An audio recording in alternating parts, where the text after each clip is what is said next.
Hello বন্ধুরা, সবাই কেমন আছো? আমার আরেকটি মিনি ব্লগে তোমাদের সকলকে স্বাগত জানাই। আমরা আজকে সবাই মিলে চলে এসেছি মিও আমরেতে একটু খাওয়া দাওয়া করার জন্য। আর মিও আমরের ভিতরে দেখতে পাচ্ছ কত পরিমাণে ভিড়।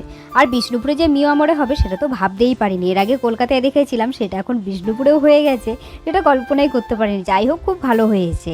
আর এই দোকানটা ছিল একদম রাসমঞ্চ আর হাই স্কুলের মাঝামাঝি। তারপরে আমরা ভিড় ঠেলে একটু ভিতরের দিকে যাওয়ার চেষ্টা করছিলাম। আর এই মিও আমরেটা খোলা হয়েছে প্রায় 2 সপ্তাহের মতন হয়ে গেল। 2 সপ্তাহ পর আমরা দোকানে এসেছি, তাও দেখো কত পরিমাণে ভিড়। যেদিন ওপেনিং হয়েছে সেদিন বর্মাশা এখান থেকে পেস্ট্রি আরও কুকি সেটা নিয়ে গেছিলো। আর সেই খাবারগুলো এতটাই টেস্টি ছিল যে একবার খাবে সে বারবার আসতে চাইবে। আর যেইখানে জিনিস ভালো পাবে সেইখানে তো লোকরা সবাই মিলে বেশি বেশি যাবে।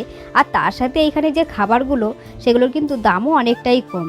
যাই হোক, অনেক ঠেলা উদা করে করে তারপরে আমরা একটা কুকিজ পেয়েছিলাম, সেইটা আবার নিয়ে আমরা চারজনে মিলে খাচ্ছিলাম। আমি ছিলাম, বর্মশাই ছিল, আর এদিকে অতনু আর অতনুর মা মেজ ননদ ছিল। তারপরে এটা পেশে নিয়ে আমরা বাইরে চলে এসেছিলাম, কারণ ভিতরে এত পরিমাণে ভিড় ছিল, ওখানে দাঁড়িয়ে খাওয়া যাচ্ছিল না। এখানে এসে সবাই মিলে খাচ্ছিল। আমি আর খাইনি, কারণ চকলেট ফ্লেভার আমার অতটা পছন্দ নয়। আমার আবার বাটারস্কচটা খুব ভালো লাগে।